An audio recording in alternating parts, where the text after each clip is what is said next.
You can start now. Please start. Okay, welcome back. Had a good break? Yes, please start. All right, so before the break, we were talking about sin no longer has any dominion over us.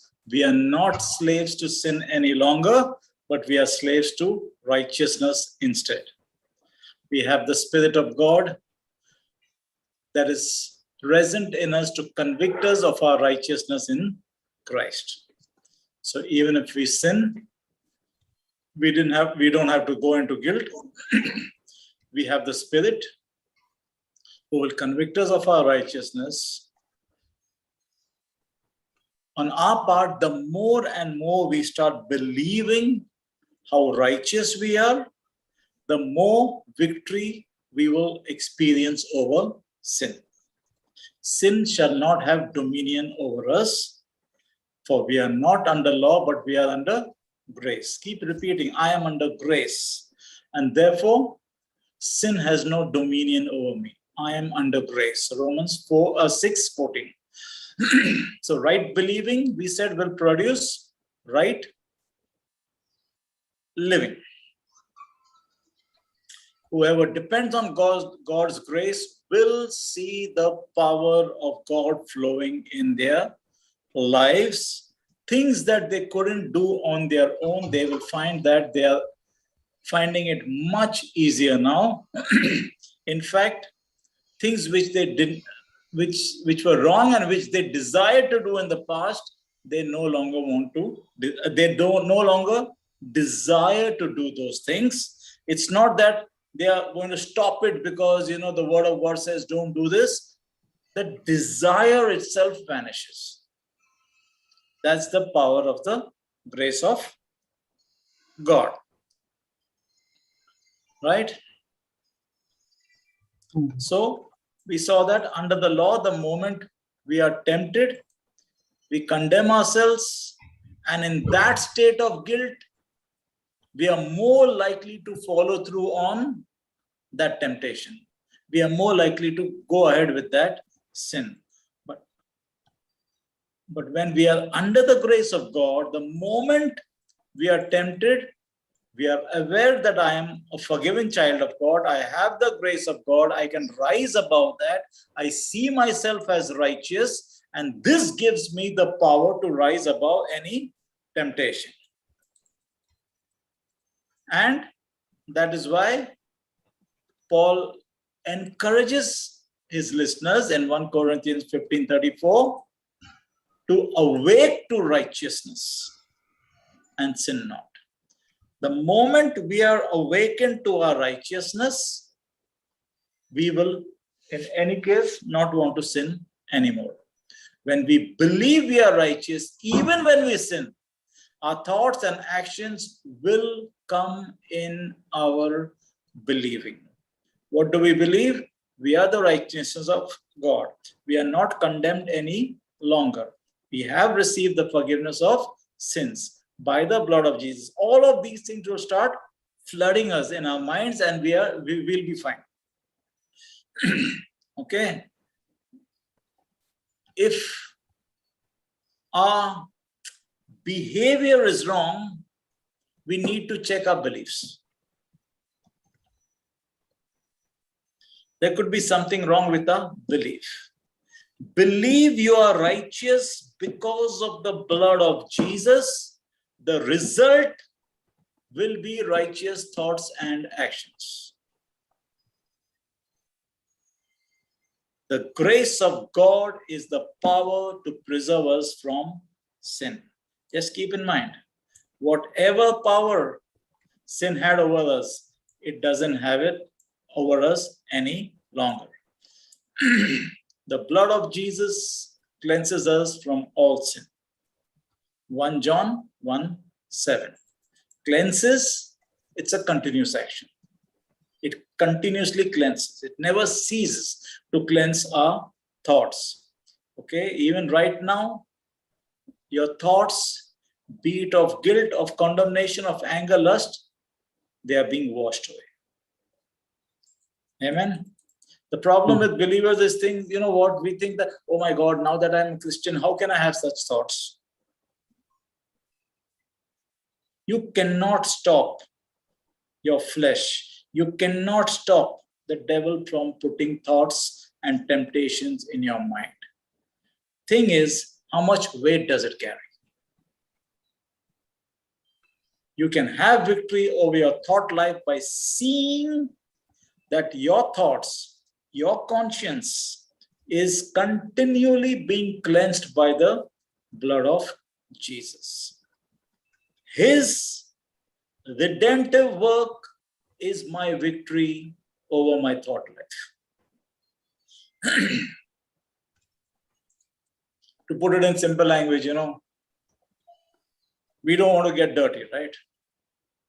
But if we do, we are not afraid. Why? I can just go and have a shower anytime I want. Right? We do bathe every day. Does it mean that we are not going to get dirty again? No. But that still doesn't bother us, right? Why? We can just go and get cleansed again. But how would it be if this cleansing facility was not available? Every time you got dirty, what would you be doing? Looking for avenues to get cleansed.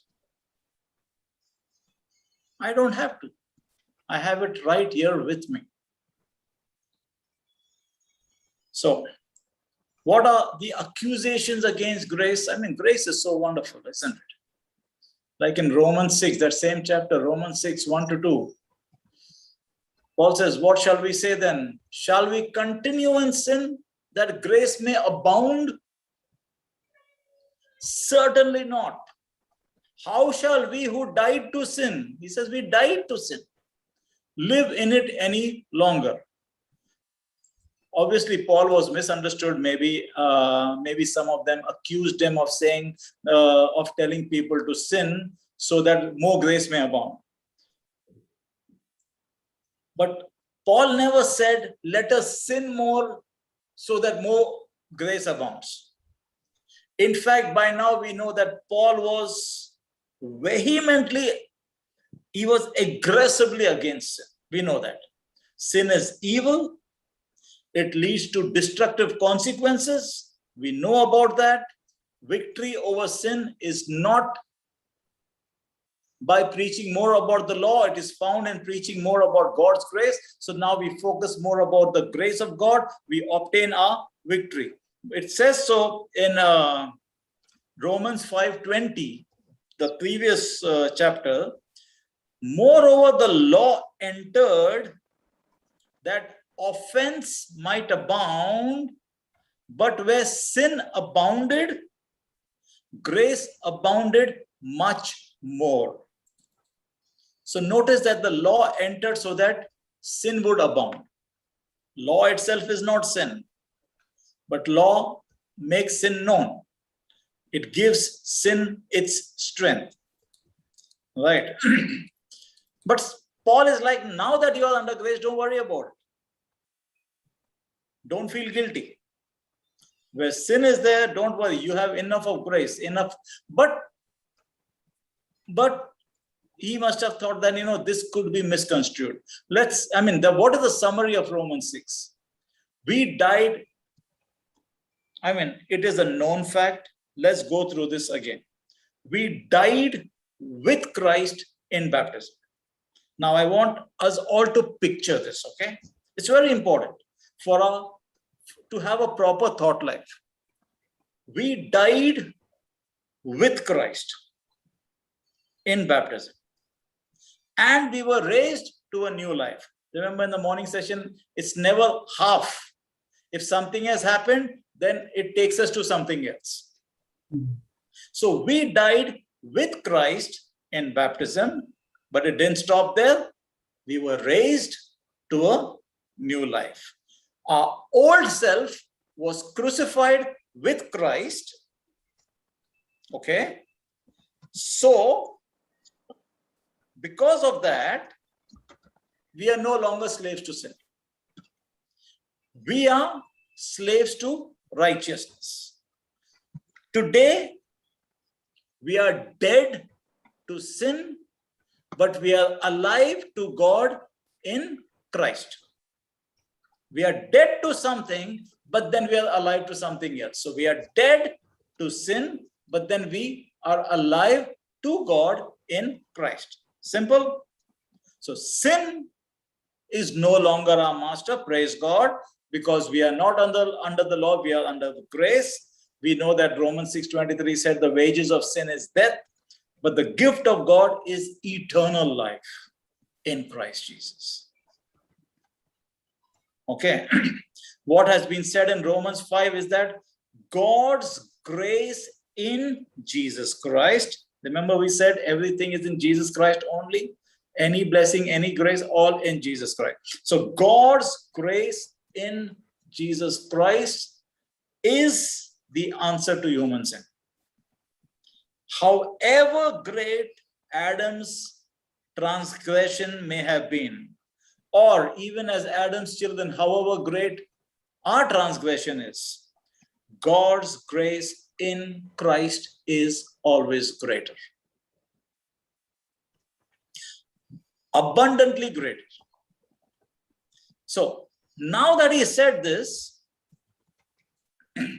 Paul begins to wonder about what his audience might think.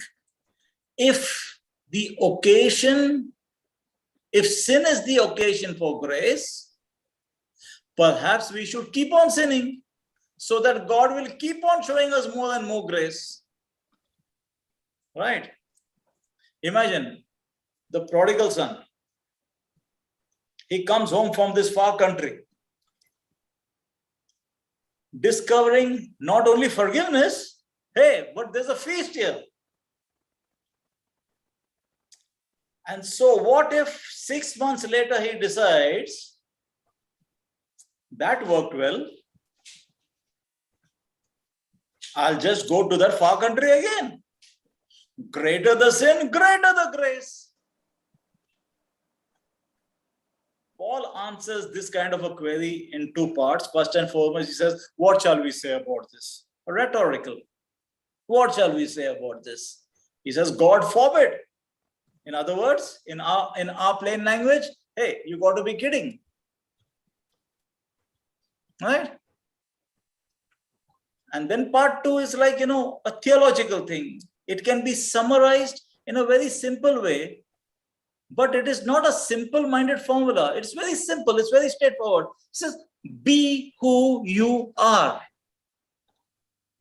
We said the same thing when we studied holiness. We are holy. So be who you are. Right? So that's why he says in verse 3, have you forgotten that when we were joined with Christ in baptism, we joined him in his death? It's very interesting. Pay careful attention to this chapter 6. And once and for all, you can refute sin. Have you forgotten that when we were joined with Christ, the moment you placed your faith in Jesus, the moment you were saved in baptism, we were automatically one with him in his death. So he says, we joined him in his death. When we are identified with Adam, we get the death which Adam brought.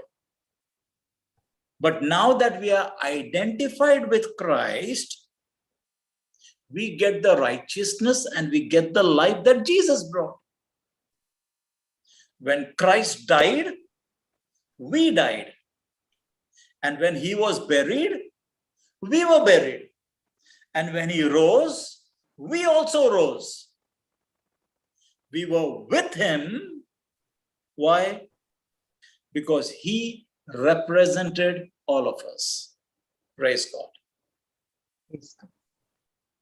So getting baptized is the imagery of, going down and coming up again. It is the imagery of death and life. And this new life is evident in two ways. Those who had been baptized into Christ, number one, they will celebrate his conquest of death. That means they will live with him forever. That's what is said in Romans 6:8. Okay. But in the previous two verses, they will also celebrate his conquest of sin. How do we celebrate Jesus conquering sin? By we ourselves living true and holy lives right now. So we celebrate Jesus's conquest of death, and we celebrate Jesus's conquest of sin, death and sin. He has defeated both. How do you show you're celebrating his conquest of sin? By living a true and holy life. We celebrate his conquest of death because now we know we live with him forever. Great, isn't it? In fact, Paul's idea of, how does it sound? A sinful baptized person. It's an oxymoron, isn't it?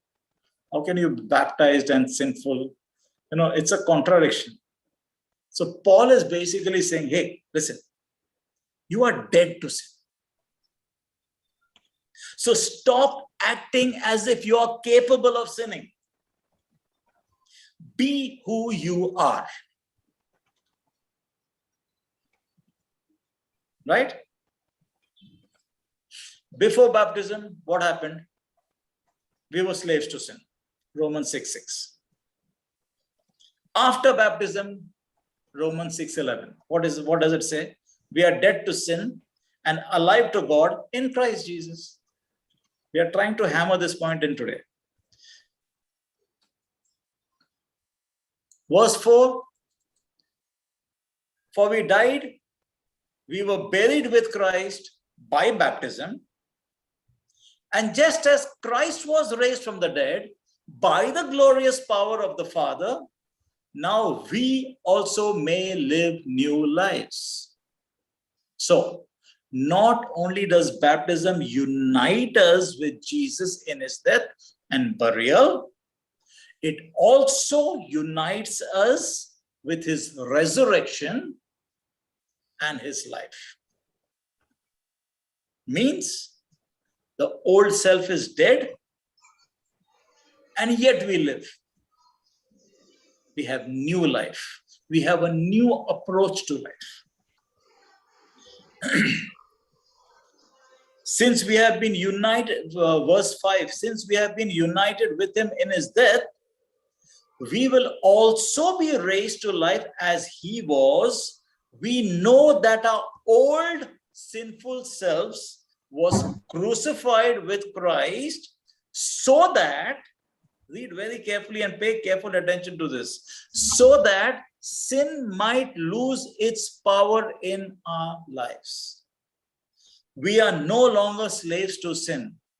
None of us can today claim, if you have put your faith in Jesus, if you know about the grace of God, that sin still has power over you.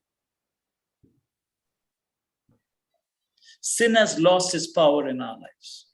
Today, we are no longer slaves to sin, we are slaves to righteousness. You can keep confessing that. Today, I am under grace. Sin has no power over me. I am the righteousness of God in Christ Jesus. Our old self, it was a descendant of whom? Adam. That was a body under the power of sin. That died, finished on the cross with Jesus. Our former identification with Adam is dead. We are no longer Adams. That part is dead. Today we belong to Christ. Okay? You can read later on from verses 7, and you can read the whole of Romans 6. And there are some great things to say. Since, for example, it says in verse 15, since God's grace has set us free from the law, does that mean we can go on sinning? Paul says, of course not. It says somewhere, I think in verse 19, now you must give yourselves to be slaves to righteousness, to righteous living, so that you will become holy. Again, he says in verse 22, now you do those things that lead to holiness and will result in eternal life. So it's the requirement, holiness. So basically what Paul has been doing is he's contrasting law with grace, and he's basically saying you are saved by grace. And that grace, it empowers you to have power over sin. In other words, sin cannot have power over you. You have the power over sin. Why? Because you have grace. Grace delivered you from the kingdom of darkness into the kingdom of light. Grace is the currency of heaven. In the kingdom, wealth is measured by the amount of grace you use. And Ephesians 1 says, God has lavished grace upon us. Remember Romans 12:3? He's given everybody a measure of faith. Same thing. How much faith you use is up to you. You can't say, I got less, someone else got more. Same with grace. What matters is how much of this I use, how much of grace I use, how much of faith I use. God is not partial in giving us these things. Anyway, towards the end of chapter 5, what did he say? Where sin abounds, grace abounds all the more. It's an encouraging statement. He is talking to people who all their lives lived under the law. At least we were born into the new covenant. But he is talking to somebody, he's giving them such good news. But he has to make them understand because there can be misconceptions. He says, where sin abounds, that means where there is more sin, there is more grace. So suddenly he realizes, you know what, people might misconstrue this. They might take it the wrong way. They might say, okay, let's go and sin because God is going to keep giving us grace. Right? What he means to say is, no matter how deep you fall, no matter how far you are from God, no matter how bad what you did is, there is always grace available. The further you are from God, more grace is available. Don't think that you are away from God's grace, that you cannot turn over a new leaf, that you cannot come to the Lord. Don't think that you are so far gone out that there is no way back for you. So don't think that way. Don't worry about your present circumstance, the present way you are. There is grace. As long as you put your faith in Jesus, there is grace. Don't compare yourself with somebody and says, that person is holy, I'm so sinful. Don't worry about it. You want to change, there is grace. You're coming to repentance, there is grace. Doesn't matter. That's what he means to say. You are never too far from grace. Nobody is too far from grace. That's the point. That's the case he is making. Okay. Paul then thought, when he said that, he thought, you know what, it sounds like I'm saying you should sin so that you can get more grace. So he goes on to say, of course not. Since we have died to sin, how can we now continue to live in it? You're dead to it. Right? That is why he says what he says. What shall we say then? We have gone through that. You can read from verses 1 right up to 11.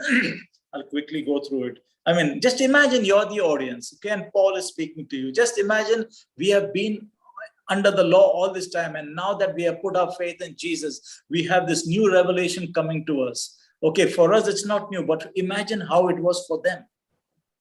And Paul is like telling them what, I mean, after saying all of that in chapter 5, in chapter 6, it goes on to say, what shall we say then? Shall we continue in sin so that grace may abound? Certainly not. How shall we who died to sin live any longer in it? Do you not know that as many of us as were baptized into Christ? See, if you are baptized into his death. You are buried, verse 4, therefore we were buried with him through baptism into death, that just as Christ was raised from the dead by the glory of the Father, we also should walk in the newness of life. Right? This is such good news. For if we have been united together in the likeness of his death, certainly we will also be in the likeness of his resurrection. Knowing this, see, we need to imagine this like really strongly. You have to see yourself crucified with him. And because of that, the body of sin is done away with. Because of that, we are no longer slaves to sin. Okay, we have been freed from our sins. So he says in verse 8, now if we died with Christ, we believe we shall also live with him, knowing that Christ, having been raised from the dead, dies no more. Death has no longer dominion over him. For the death that he died to sin once for all, but the life that he lives to God. Likewise, verse 11, likewise, you also reckon yourselves to be dead to sin, but alive to God in Christ Jesus. Romans 6, 1 to 11 was the point. I've shared this sometime in the past with you. I was listening to Chris Valentin a long time ago. He says the reason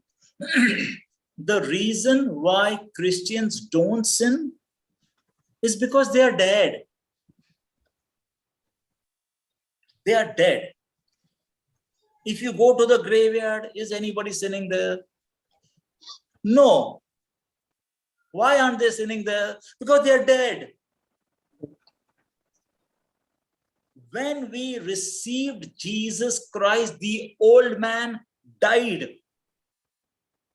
It's gone. He's dead. See, baptism is not just a symbolic act.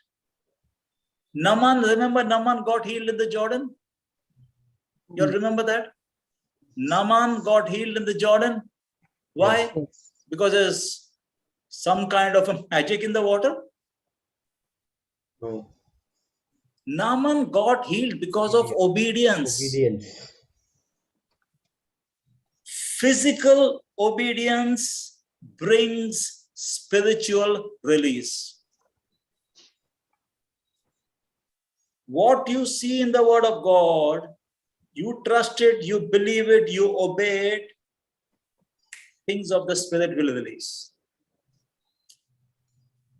Remember that. I like this word. It's from Chris Valentin.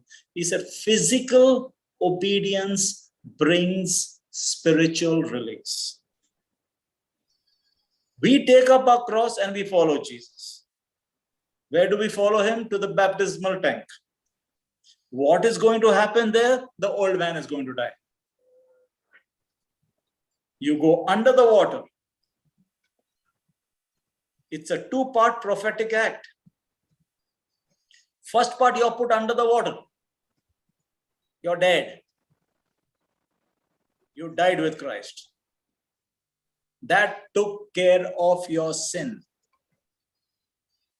But that did not give you new life. You got what I'm saying? In the first part, you're put underwater, you're dead. You died with Christ. That's the act. That takes care of your old man. It's dead. It's gone. Your sin is gone.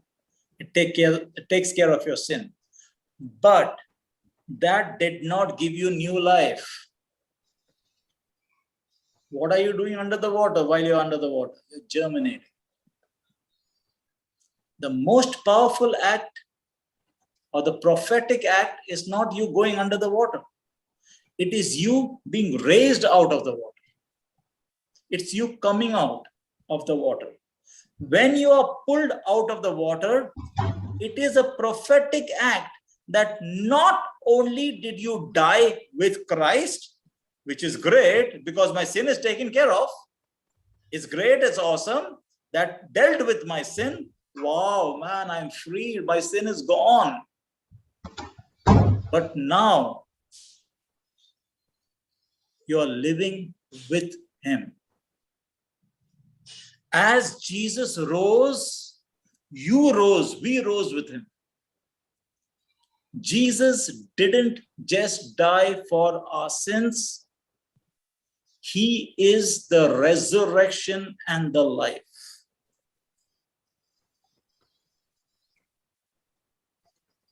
On Jesus' command, Lazarus came forth, right? But there was a time when he was alive, but he was still bound. Even today, many are resurrected, but they are still bound.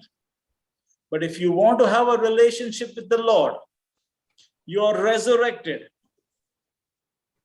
But if you don't have a relationship with his body, we are still bound. You remember we say we are the body of Christ? Who is the head? Christ is the head, right? We are the body of Christ. Okay. So if I have a relationship with the Lord, great, I'm resurrected. It doesn't mean I have a relationship with the body. But Christ wants us to have a relationship with all of him, not just his head. We cannot have, we can have a relationship, but just with the head. We don't want to be. He wants us to have it with all of him. So you and I, who are the body of Christ, we having a relationship with each other, helping each other, living for one another, all that matters. When you received Christ, you die. 47 times, apparently, it is said in the book of Romans, in some way or the other, that you are dead. The old man died. Stop talking to him. In other words, don't let people remind you of your past sins and all that. We saw Paul never did.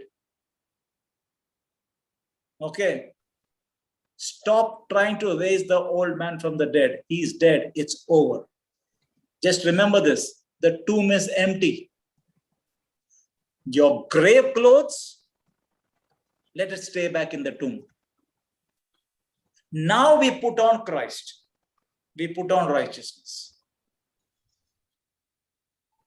Your friends, they also rose with you. You are in fellowship with other people. They too are alive. You are not hanging around with dead people. All the believers who are in your circle, they all rose with Christ. Other people will tell your story. Why? Because you had some testimonies.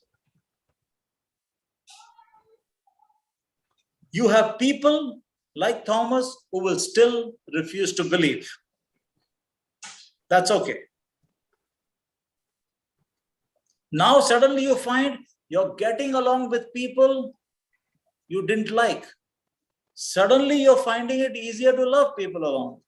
All of this is the effects of believing right, of you being dead and raised to life in Christ. Amen. Amen. So Amen. sin does not stop God's grace from flowing, but God's grace will stop sin. Where sin abounds, don't worry about it. Don't feel guilty about it. There you can always change. Why? Because grace will superabound. Grace is the only power to stop sin in people's lives. When you fail, instead of feeling guilty and condemned, receive the superabounding grace of God that tells you you are the righteousness of God in Christ Jesus, no matter what. It doesn't depend upon your sin. It depends upon what my son did. Those who wallow in guilt and condemnation, they will have no ability to overcome their sins. Since they believe that God's grace has gone from my life, you tell me, what hope can they have? Victory over sin comes only when people encounter the abundance of God's grace. Amen. Amen. Because it's because of the way we were and what has been attached to us throughout the past. It's like, how can I be righteous when I've done nothing right, especially I've just failed? Joseph Prince is asking the question, how could Jesus be condemned as a sinner when he committed no sin? Jesus, imagine this, he has taken all our sins upon himself on the cross, and once our sin have been punished, it would be unrighteous of God to demand payment again, isn't it? God's justice has already been exhausted at the cross. Today, as new covenant believers, say I'm a new covenant believer. I'm a new Today, covenant. as a new covenant believer, under grace, say I'm under grace. I'm under God's grace. holiness, God's righteousness, God's justice is on our side. That demands our acquittal, that demands our deliverance, our healing, our prosperity, whatever you want. That's us. All because of the grace of God. God's justice today demands that we have and we enjoy. It is my birthright to enjoy all the benefits of the cross. If you don't want to, that's your life. I want it. If Jesus did what he did on the cross and he obtained all these benefits for me, I want to enjoy that. I'm not going to feel guilty about enjoying it by thinking, oh my God, I just sinned, so maybe it's not for me. One thing about the gospel of grace is that it makes nothing of man. It only points everything back to Jesus. Conversely, the law will only point to man. It tells you unless you do this or that, you will not have this miracle, you will not have this breakthrough. But we need to understand we are destined, as it says in the Bible, to reign in life. It is the Lord's good pleasure to see our marriage blessed, our family blessed, our storehouse overflowing with more than enough, our bodies full of resurrection life in Christ. Okay. We, from our side, once we read this, we need to start using our imaginations to make this so perfectly true in our lives. Begin to see that if there are fences being placed as controversies, then it is the devil who has placed it there. He is building strongholds that are so fortified, like they are like thick walls. These thick walls are surrounding the abundance of grace and the gift of righteousness. But what does the word of God say in 2 Corinthians 10 verse 4? That the weapons of our warfare are not carnal, but mighty in God for pulling down strongholds. What is your role and my role? There's a stronghold put there by the devil, we kick it down by the way we believe and what we believe. Let's pull down these strongholds that have robbed the believers of their destiny to reign in life. Start receiving the treasures that were purchased for you and I by the blood of Jesus.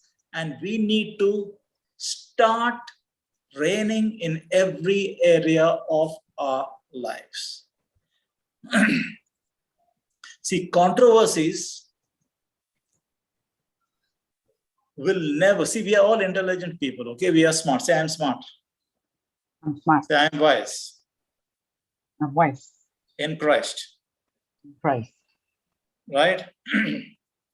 Wisdom is something you ask for every day, right? James says, ask for wisdom. Okay? God places a lot of emphasis on us gaining knowledge, right? How do I gain knowledge without being smart? Okay, we have been called to divide between right and wrong and stick to what is right. That is why, let there be controversies in the world.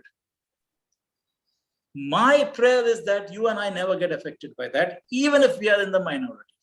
Controversies will never affect you if you will do what the word of God says. Word of God says, you go and test it for yourself. You go and study the word of God for yourself and do so under the guidance of the Holy Spirit. Amen. Amen. Stop using that, but that preacher said this, but that one said that. When I was a kid, that was what was told to me. Forget all of that. And I'm not saying those things are not right. I'm just saying whether they are right or wrong. If you need to not be affected by controversies, if you need to be comfortable with the truth, study the word of God for yourself under the guidance of the Holy Spirit. You may be in a minority concerning a particular belief, but one thing is guaranteed, you will be at peace. Why? Because your understanding has come by scrutinizing the word under the guidance of the Holy Spirit. Now, you don't care how big a man of God is trying to say something to you, contrary to what you believe, you will be at peace. No. Under the guidance of the Holy Spirit, this is what I have studied. You're not simply following the crowd. You are not relying on popular theories, right? The truth has set you free. And that's what the Bible says, right?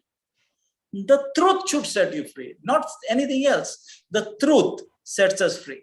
You know, we are so blessed to have so many men and women of God preach the word to us, but nothing should supersede our own ability to read and understand the Bible for ourselves to help solidify our faith. Why? We have the mind of Christ. We have the Holy Spirit to guide us. You know, Paul said in 1 Timothy 4 verse 7, he said, have nothing to do with godless and silly myths. Okay. What did Paul say? Have nothing to do with godless and silly myths. 1 Timothy 4:7. Okay. Let me take an example, okay? I don't know how many people are online, and I don't know. I only know that there is Jesse and there's Jude. If there is still Jude. Is he still there? Nice. He is. Yeah. Yeah. Now, what I'm trying to say is I'm just doing my job. I don't know how many are there. All right. But because I can see you and I love you both, and I'm so grateful for the two of you and the rest who might be there, that encourages me. It's okay. So thanks for being there. But let me ask you, when Jesus was born, who went to Herod asking, can we go there and give him gifts? The three kings or three wise men. Yeah. So the three kings, the three wise men. Jesse, whom do you say? Jude is saying three kings, three wise men. Whom do you say? Yeah, the three wise men. Okay, three wise men, right? Hmm. So when Jesus was born, now I'm asking you again, how many, I mean, to the rest of the people who might be listening, how many wise men went looking for Jesus? You're saying three, right? Only three. Don't be afraid. It's not really a trick question. Only I mean, three. it's okay. It's okay. One thing I have learned is by making mistakes, if it is a mistake. We also sing that popular Christmas carol, right? We three kings of Only three Orient. people went out of all the. Yeah, okay. So we three kings, it's a very common, even if you look at the nativity scene, the cribs and all, we also have a feast day which we are dedicating to the three kings. Is it Jan 6th? Yes, the first and Yeah, second. the three kings feast. We call it the three kings, Epiphany. right? Epiphany. Right or wrong? Yes. But, and we grew up with that. But do you know, nowhere in the Bible it says there were three kings. They were said wise men. Okay.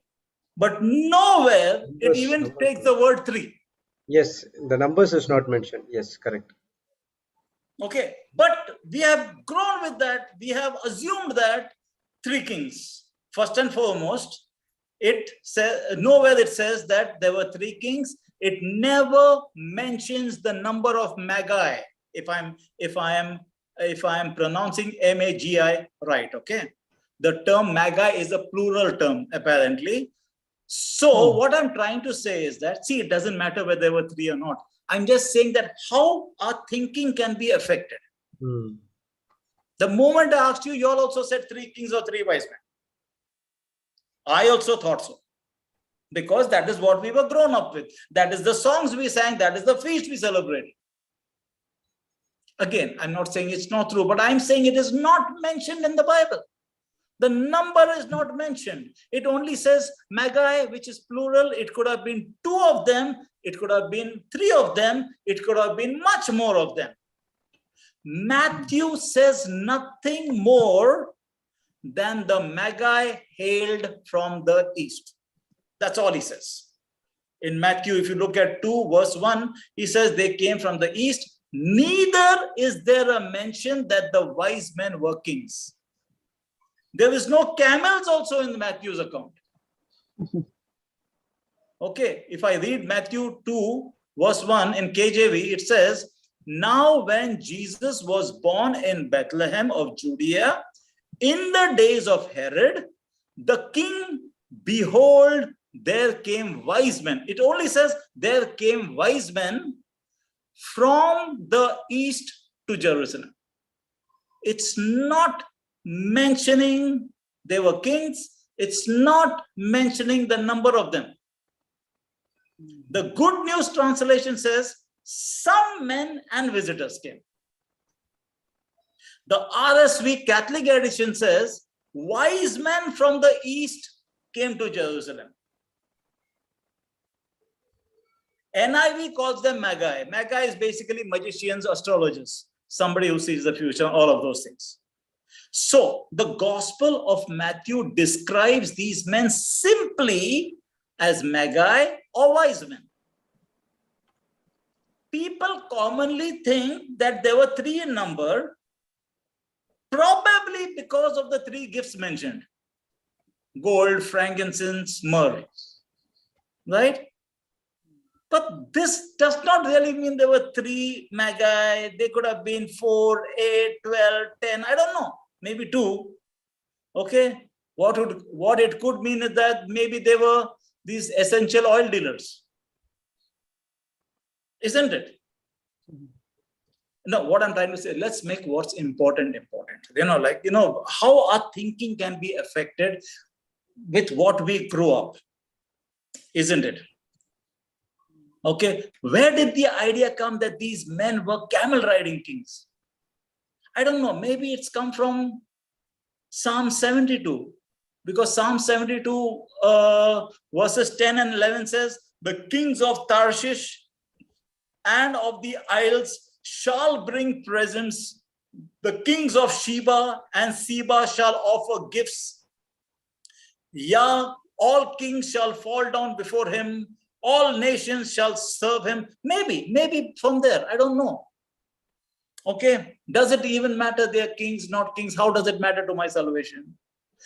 Now, the point I'm trying to bring out is that we need to search out things for ourselves. People might try to debate you on mindless, useless stuff.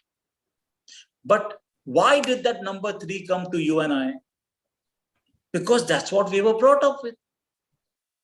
For example, it says Jesus was born in a barn or a stable surrounding, most Christians believe this at least, that Jesus was born in a barn or a stable surrounded by animals. Am I debating that? No. Is it absolutely true? I'm not sure. The assumption is because the Bible mentions there is the manger. Okay. For example, in Luke 2 verse 7, it says, and she gave birth and laid him in a manger because there was no place for them in the inn. Right? So it is easy to assume that Jesus was born in a barn or a stable because of that word manger. Manger is what? A feeding trough for animals, right? You keep a manger there, the animals can go and feed in it. They keep food in it for animals or whatever that is. However, apparently in those days, they used to keep the manger even inside homes. Because while the families would sleep upstairs, the animals would keep downstairs on cold nights. Okay. So this is how I'm saying that we can grow up with certain notions with what is happening around us. That is why we need to go to the Word of God for ourselves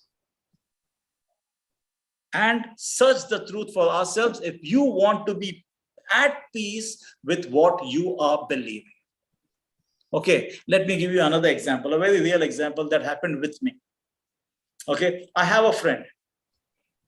Okay, now I'm just saying that how we can be indoctrinated and how we can form a belief system. Right?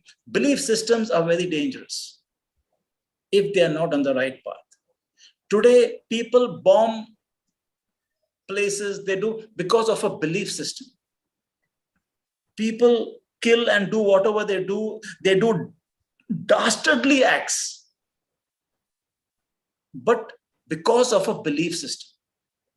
So we need to be very careful. For example, this is very, very light. It just happened. I was with a friend. I was with friends, and they were sitting in some friends' kind of open balcony, having a good time. And his wife, the host, his wife is a genuinely good person, very docile, very soft, very religious, but a genuinely good person. Okay, always soft-spoken, but always seemingly in fear. It's as if she laughs, she's afraid of laughing because what might, it's like as if to say, God will punish me for laughing. I'm just assuming something, but she's the kind of person who's genuinely good. She's very soft, very religious, very soft-spoken, seems to be in fear. So what I'm trying to say is she was very docile, very, very soft. Okay. So to make a point, I once just asked her, for something we were talking about, and then I asked her one question. I said, was Peter married? And all of Catholics know Peter as the first pope, right? And we all know that, popes and priests and all don't get married. And so I was like, was Peter married? And this kind of a lady, she answered me with a surprisingly vehement no. I mean, that was completely out of character where she was concerned. She looked at me as if to say, how dare you even suggest such a thing? But I stopped her in her tracks by asking one question: how come he had a mother-in-law?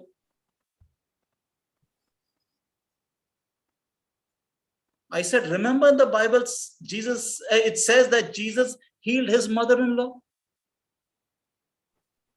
Luke 4:38-41. Now Simon Peter's mother-in-law was suffering from a high fever, and they asked Jesus to help her. So he bent over her and rebuked the fever, and it left her, and she got up at once and she began to wait on them. Remember that? Silence. Complete silence.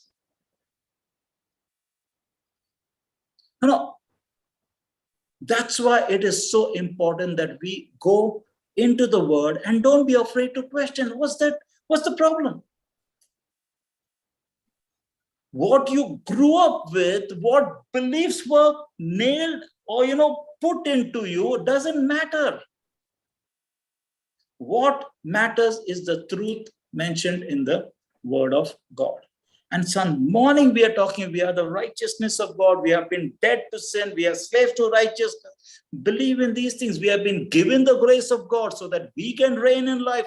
I mean, let's go and look in the word. If you want to be spiritually mature Christians, go to the word for yourself under the guidance of the Holy Spirit. Amen. Amen. I don't know among those listening, how many, it doesn't really matter, but how many knew that Peter must have been married?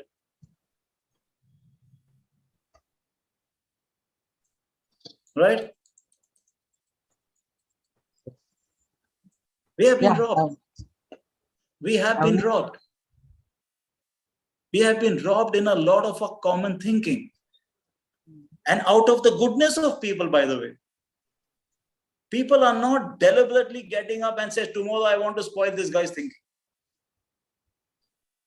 Out of goodness, they learn something, they feel I have to go and transfer it to somebody else. But is it rooted in the word? We want surface level. Easy to do that. Can I deep dive and see, is it true? Right? People even today, the word of God is constantly saying God is love. He has sent his son Jesus. Jesus has come. He's paid the price for us. He's shed his blood for us. He's done all of that. He's no longer angry with us. Justice has been served. Whatever it is. Yet we believe, right, today, most of the people, sometimes God is angry with me. Sometimes God is happy with me, depending on what I do.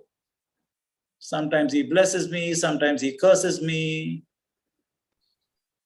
If I get the things I want, I'm blessed. If I don't get it, I feel I'm cursed. So sometimes he's with me. Sometimes he just leaves me. We have thinking that, today he prospers me, but tomorrow he might give me poverty to humble me. Today he has healed me, but tomorrow he may give me a disease to teach me a lesson.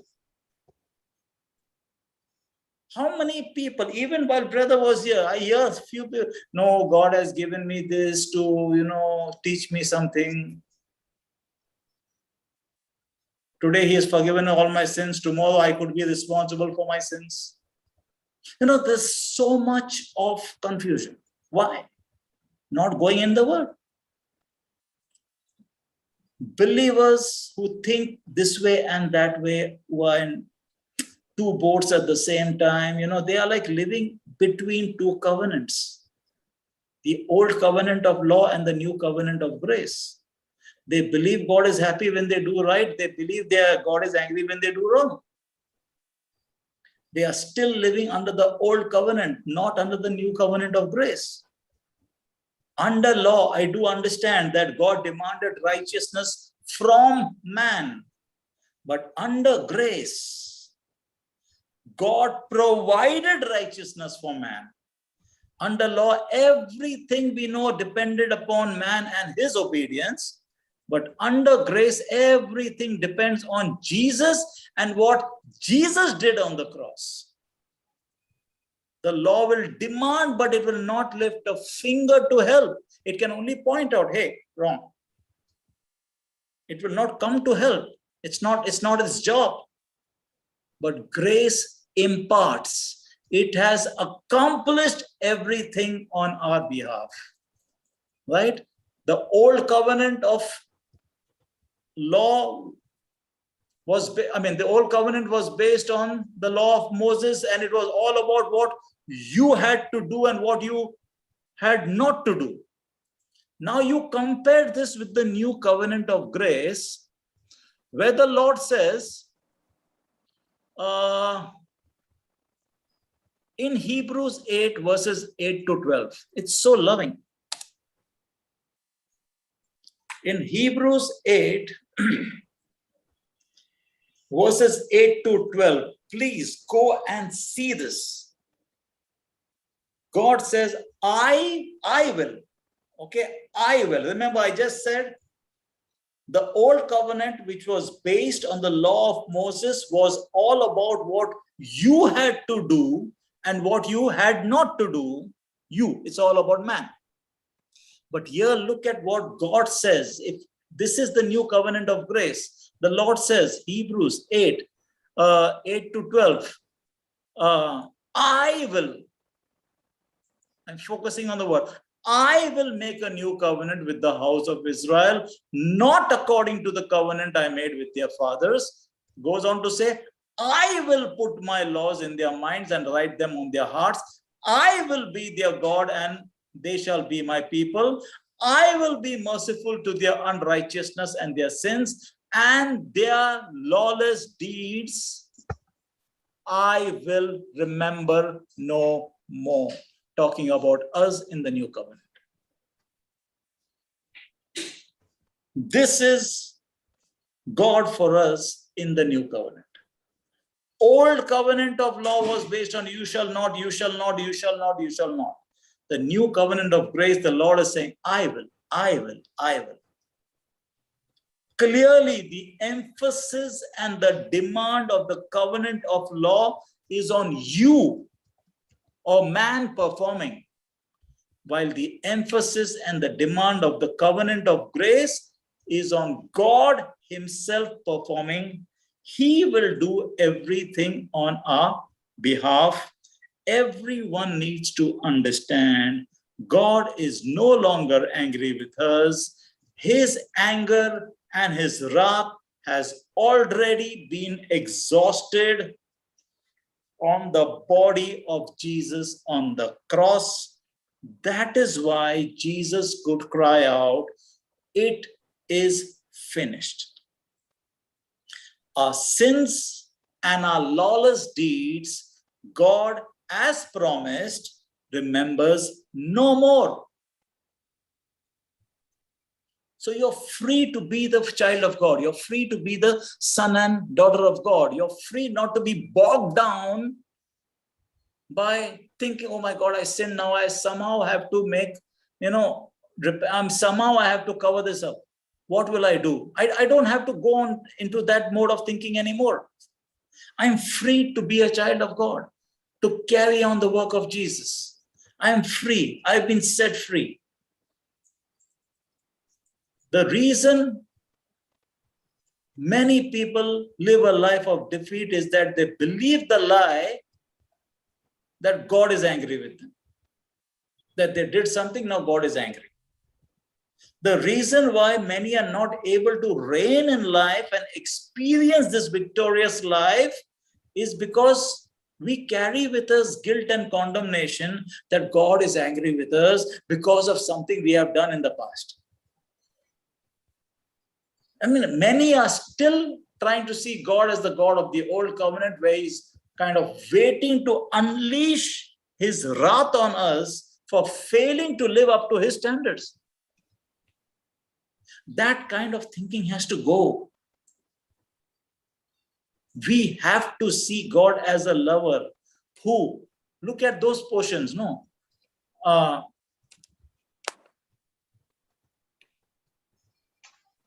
One second, I think my phone battery is showing low, 20% battery remaining. Why does this keep happening?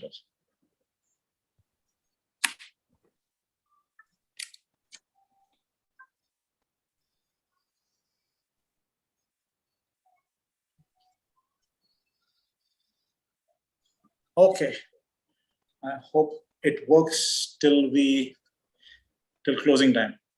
Anyway, we need to see God as a lover who spoke to Abraham as a friend. As a friend, he's showing him the stars and all of those things. We have to see him as somebody who parted the Red Sea, who's delivering the children of Israel from slavery. He made a young shepherd boy king over all of Israel. God is forever young. He's forever strong. He's forever loving. His arms are spread wide, ever ready. Just a minute.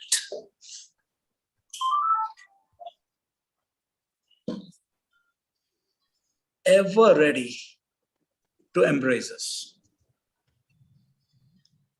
He is pleased with us. Please do not devalue the blood of Christ. Whatever Jesus did for us, do not devalue it. God is well pleased with us because of Jesus Christ. Okay?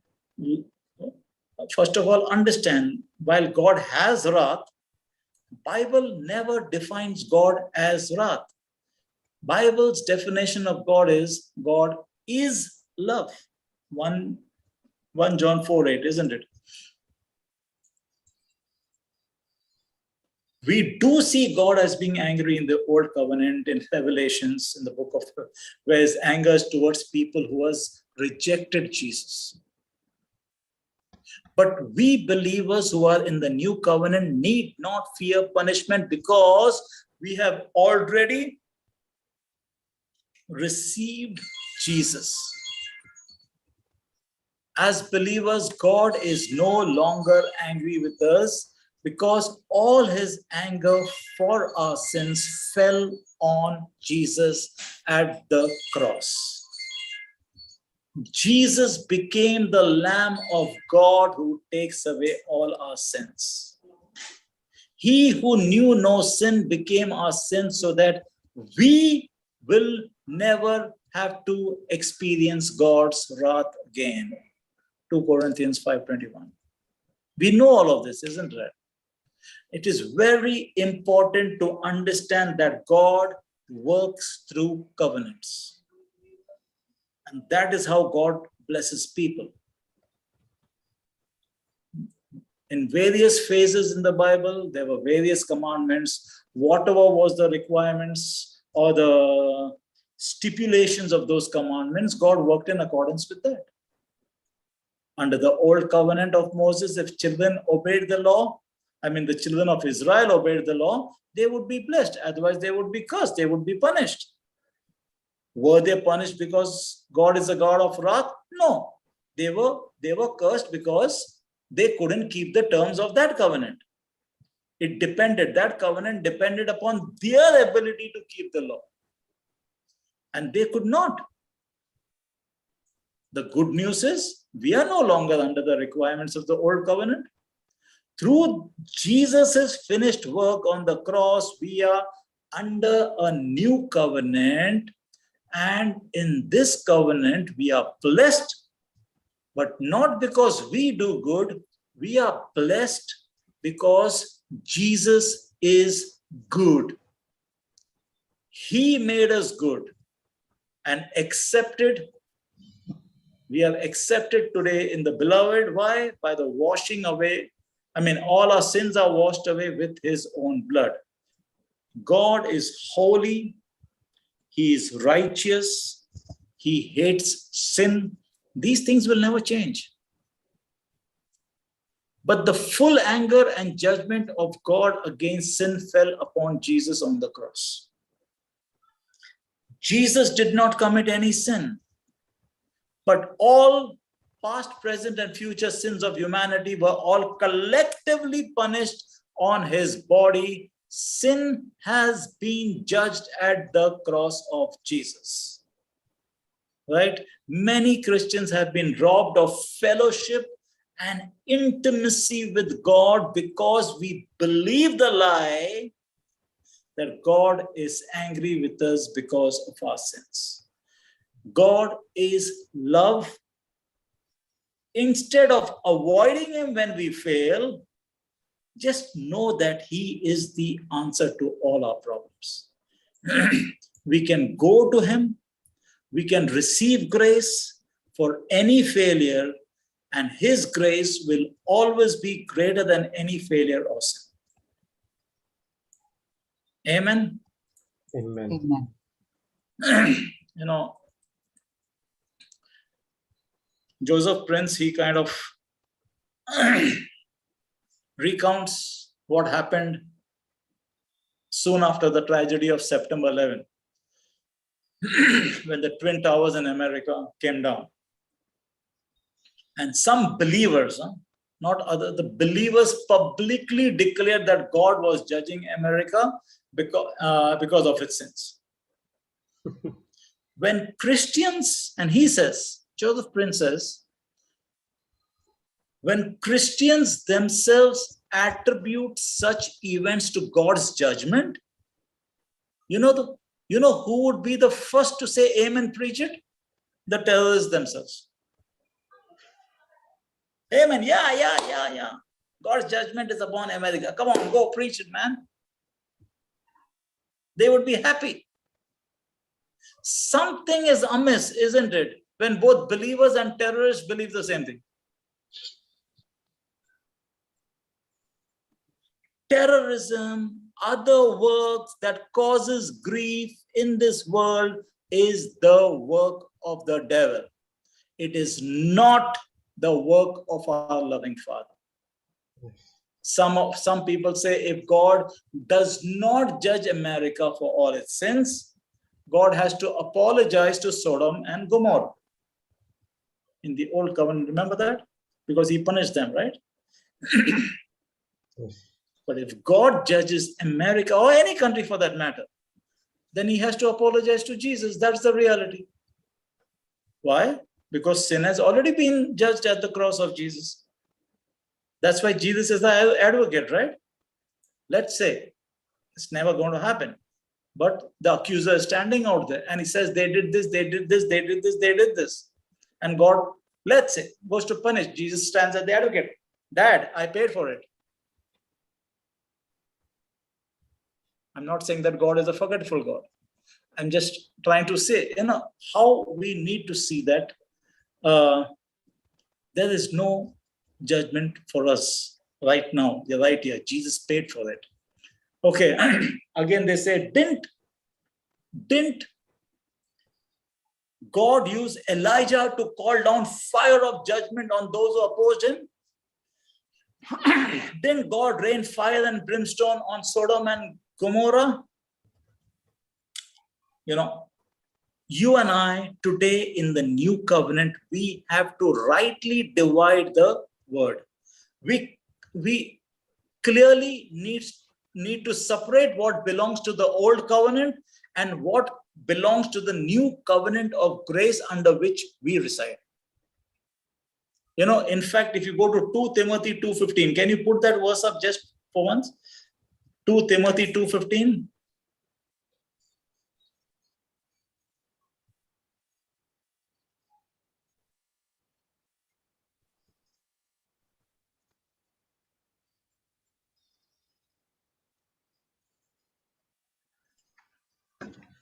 Be diligent to present yourself approved to God, A worker who does not need to be ashamed, rightly dividing the word of truth. Can you see what Paul is saying there? To you and me. He is telling us, rightly divide the word of truth. Know where you stand. Know which covenant you belong to. You diligently present yourself approved to God. You don't have to be ashamed. Rightly divide the word of truth. That is up to us to do. And how can I do that? Unless I don't deep dive into the word of God, how will I know the truth for myself? Because the Bible clearly says the truth will set you free. You cannot come to a time in the end times and say, God, but that guy told me this. God said you had the word in front of you. Right? God wants us to be able to distinguish what occurred before the cross from what occurred after the cross, and to understand the difference that the cross made. We have to understand what is the difference the cross made. Many believers today live as though the cross did not make any difference.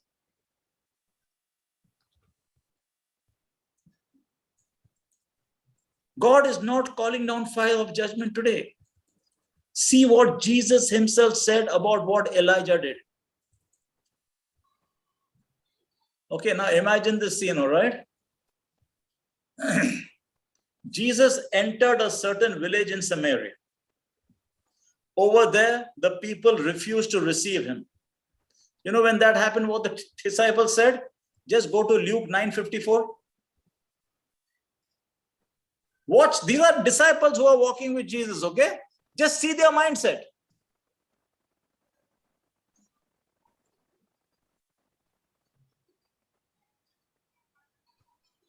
Calling fire and hell.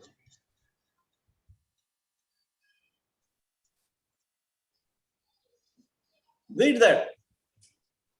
And when his disciples James and John saw this, they said, Lord, do you want us to command fire to come down from heaven and consume them just as Elijah did? Can you believe that? These are guys who are walking with Jesus. Probably they went out. You remember Jesus sent them out 2 by 2 and stuff happened and they went and healed people and all. Probably they felt now we can do anything we want. So they are like, we are the man. I'm the man. So when somebody is not listening to Jesus, hey, Jesus, should I call down fire upon them? Amazing, isn't it? But see Jesus' response in 55 and 56. How did he respond?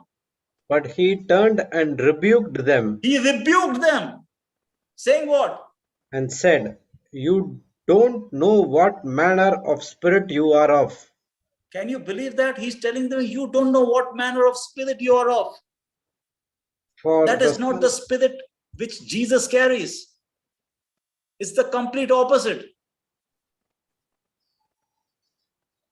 What does he go on to say? 56. For the Son of Man did not come to destroy men's lives, but to save them. Praise God. Praise God. Jesus did not come to condemn or destroy us. What does it say in John 10:10? It says the devil comes to steal, kill, and destroy, but Jesus came that we may have life. Life in abundance. And have it more abundantly. Amen. Anything given to you, any prophecy given to you, any teaching given to you, filter it through the cross. In the name of Jesus, you can reject any bad news that says something negative will happen to you because of your sins. Start receiving the good news of Jesus. And don't let the sins that you commit on a regular basis bother you, because you know that you don't want to do it. Even Paul said, I do the very things I don't want to do. So don't worry about it. when faced with difficult circumstances, keep on believing in his love for you that was demonstrated on the cross, and he will cause whatever the devil meant for evil to be turned around for good and for his glory. Amen. Amen. Say amen to that if you believe it. Amen. We may not have all the answers. I'm not saying we have all the answers, but one thing you can have: full assurance. The negative circumstances are not the works of God. They are not punishment for our sins. Yeah, it could be something that you're reaping some bad seeds you're sowing, but not otherwise. When we have this confidence that God is for us and not against us, as it says so in Romans 8:31, we can believe for restoration, we can believe for breakthroughs, we can believe for good things to happen to us. You will never ever find an example. I think with this we can close. You will never find an example of God punishing a believer for his sins in the new covenant like he did with David for his sin in the old covenant. Today, when we compare ourselves with David, David is like, this mighty man of God. David is like a man after God's own heart. And when we look and we say, okay, that's David. And hey, yes, this is Jude. Jude might say, I'm only Jude. That guy's David.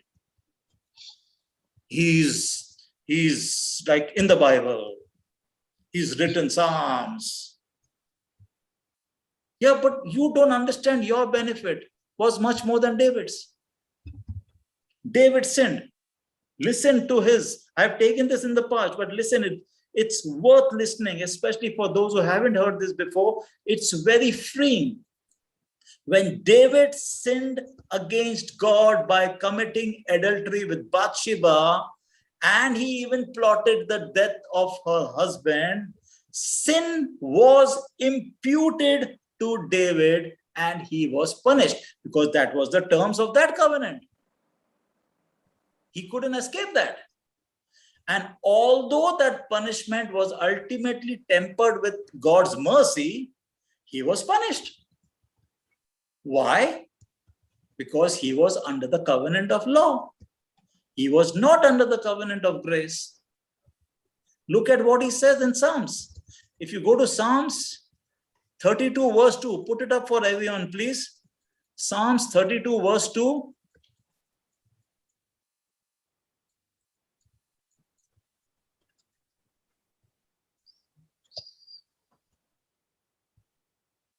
Sorry, Psalms 30. Okay, is Jude there or should I read it?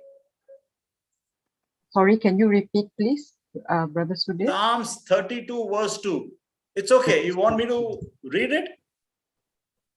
Yeah, can. I will put it on the chat at the same time. Praise God. Sorry, I just went to washroom. Okay, Psalms 32 verse 2.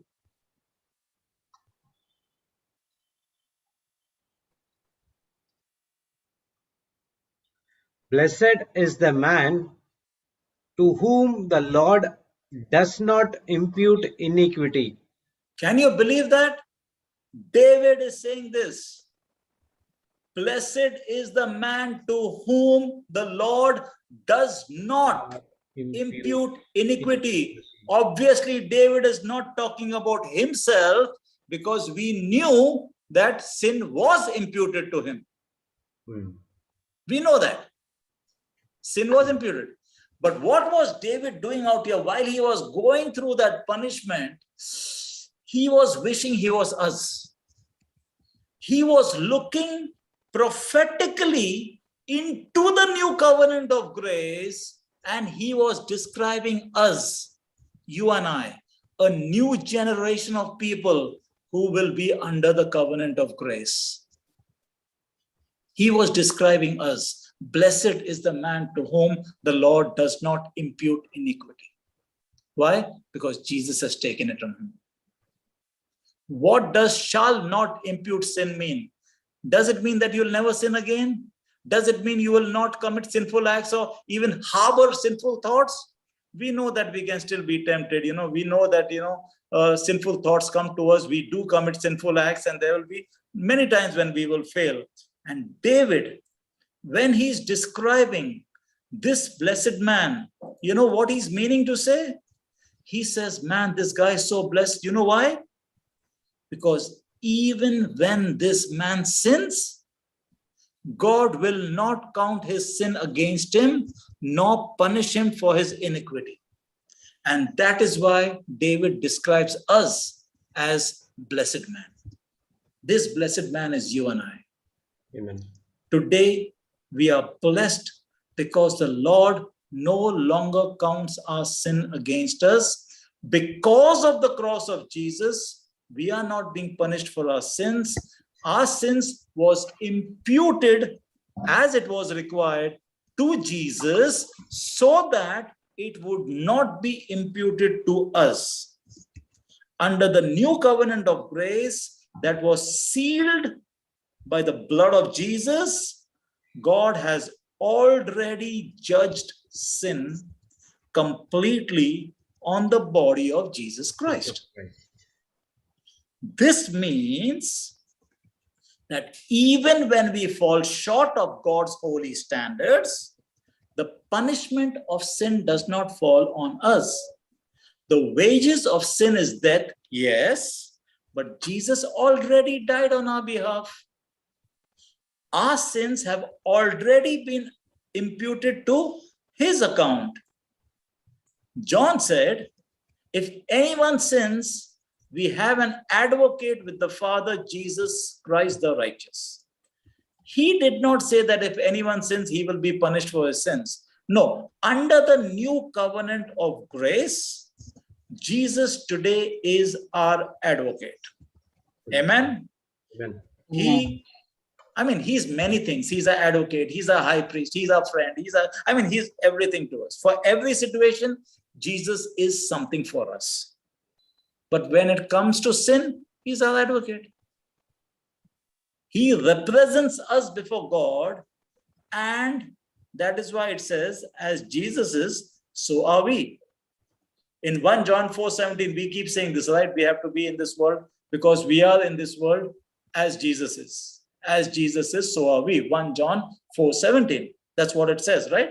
1 John 4:17. Question, is Jesus righteous before God? Yes, then so are we. Is Jesus accepted before God? Yes, then so are we. Is he pleasing before God? Yes, so are we. Right? We know Ephesians 1:3-7, so famous. Blessed be the God and Father of our Lord Jesus Christ, who has blessed us with all spiritual blessing in the heavenly places in Christ.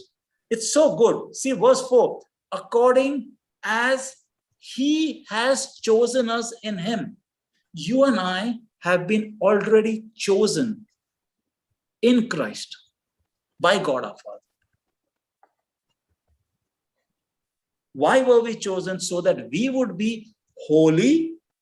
Remember, so that we would be holy and without blame before him in love. If you go to verse 6, he says, he has made us accepted in the beloved. We are accepted. Verse 7, in him we have redemption through his blood. We have the forgiveness of sins according to the riches of his grace. So now when I have the revelation of all these things, will it cause me to go out and sin? After all this goodness, what kind of a person will it be who still wants to go out and live a life of sin which is displeasing to God? Is it even possible? Of course not. In fact, knowing that Jesus has borne my punishment will make us fall in love with him. And it will give us the strength to break free from sin. That is why truth is important. Knowing the truth is important. Get into the Word of God for yourself. Forget what denomination you belong to. Forget under whose umbrella you are. I'm not saying you shouldn't be under somebody's umbrella, spiritual umbrella, that is. Be there. But nothing absolves us from searching the truth for ourselves. Amen. Amen. Amen. Have a blessed week. Have you. Same to you, brother. Thank you, brother. Thank you, Brother Sudhir. Same to you. Praise God. Yes, sister. Ronya, I'm just typing that few, completing the sentence. Thank you. Praise God. Jesus. Jesus.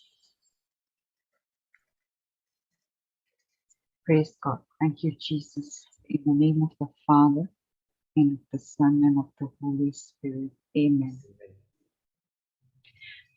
Daddy, we thank you for these awesome, awesome truth. Thank you for reminding us over and over again our identity, whose we are, who we are, whom we belong to. Again and again, it is mentioned in the Bible.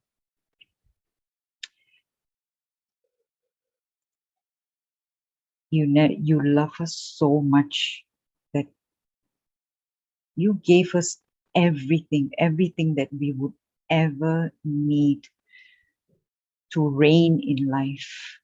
And we never ever need to feel that we are guilty of sin, and we should not even ever let guilt be a part of our lives, because Jesus has already washed away.